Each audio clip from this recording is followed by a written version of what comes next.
De acordo com o estudo da Cisco, líder mundial no fornecimento de equipamentos de rede para a internet, no Brasil, de 2018 a 2023, o número de dispositivos conectados à rede crescerá 50%, chegando a 755 milhões de conexões. Voltamos agora a conversar com nossos convidados. A quinta geração das comunicações vai mudar a vida das pessoas, acabando com as barreiras entre o mundo físico e o virtual? Professor Alan. Definitivamente, definitivamente. Esse mundo virtual, ele dá sinais de vida diferentes em vários setores, por exemplo, o Bitcoin. Né? Há uma tendência de uberização. O setor financeiro e o setor farmacêutico são os únicos que ainda não foram uberizados. Uberizado em que sentido? Mas já estão no caminho, né? Somente o financeiro, né? O financeiro está. O Bitcoin foi um grande avanço nesse sentido. Então, esse mundo digital, e depois vem um mundo que eu chamo, né, eu vou especular, se você me permite, o mundo da política. O mundo da política, porque até agora o planeta, né, ele se moveu por aspectos geográficos. Agora ele se move por identidades. É o fim das fronteiras? O fim das fronteiras e provavelmente o fim dos países, ousaria dizer. Como eles são, os países são para você defender territórios. Se eles são inúteis, para que você vai fazer? É uma previsão ousada. Professor Rogério, o que você acha disso?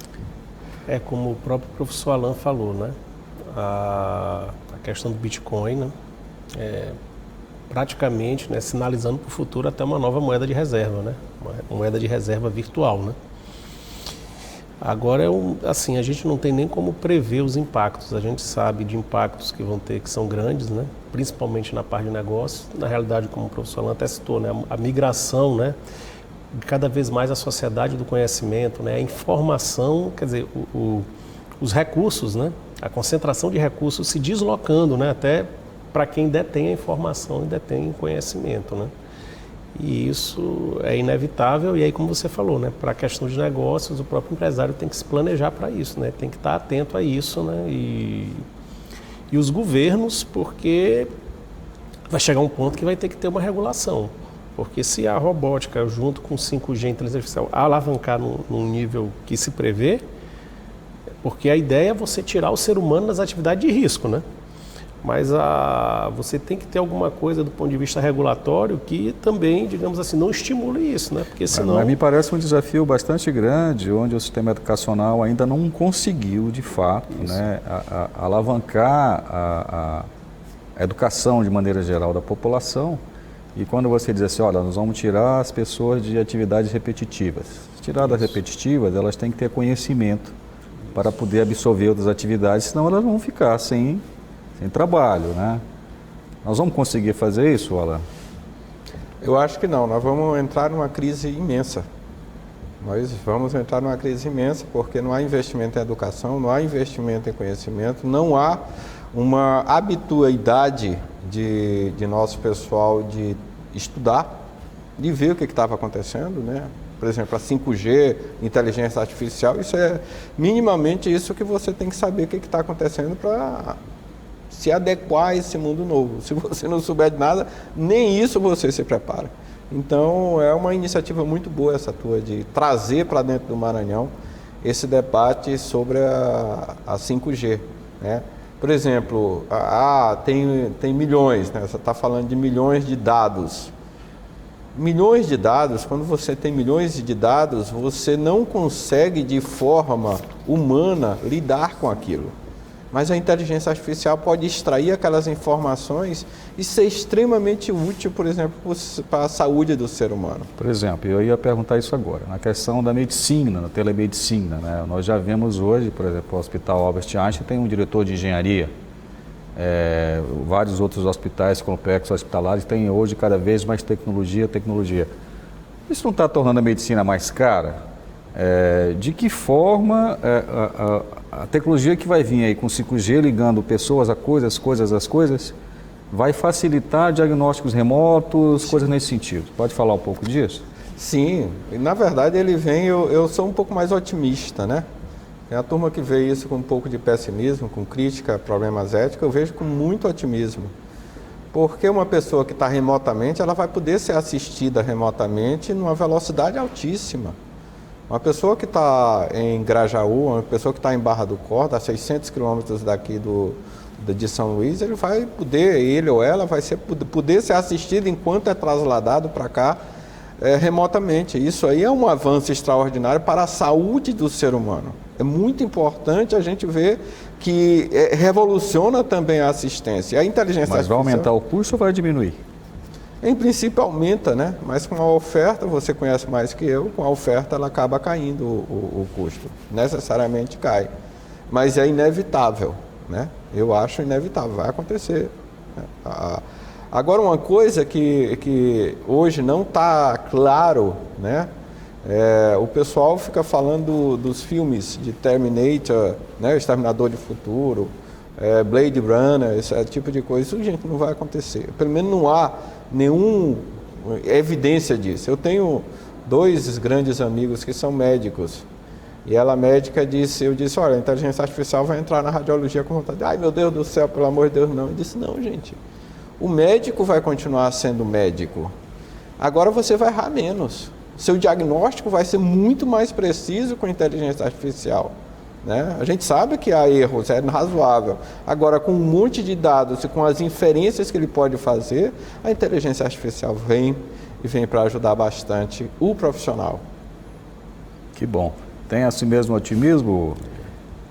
Eu costumo dizer que a grande evolução que a gente está tendo é a evolução da medicina.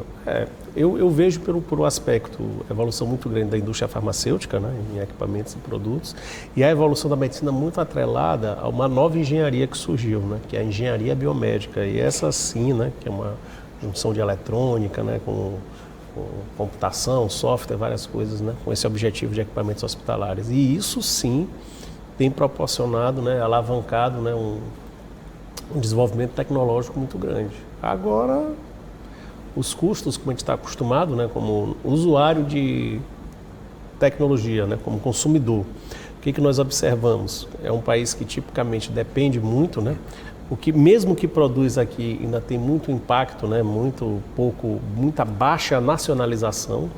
O que acontece? Qualquer variação de câmbio você pode observar. Qualquer variação de câmbio, rapidamente você sente aonde? Nos eletroeletrônicos.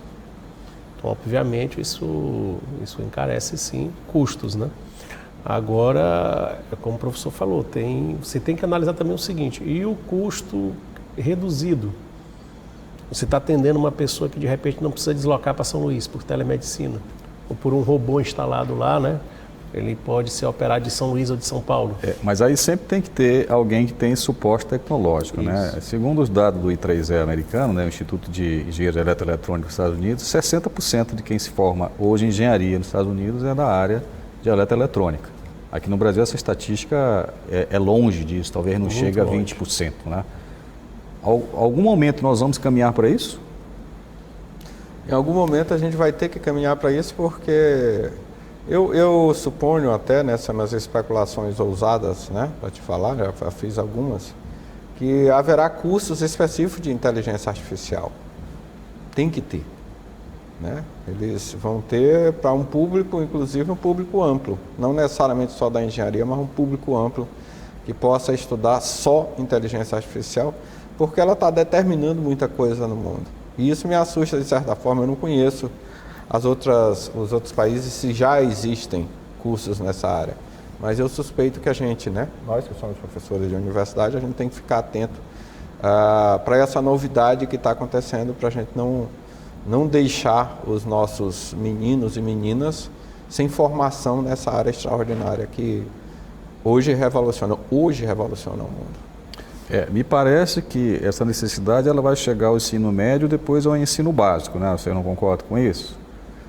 Por exemplo, nós estamos falando de maneira geral de economia desse país continental, em que a gente acaba pensando o país dentro das grandes cidades, das capitais, mas a boa parte da população não está em grandes cidades, está em pequenas e médias cidades, principalmente no interior.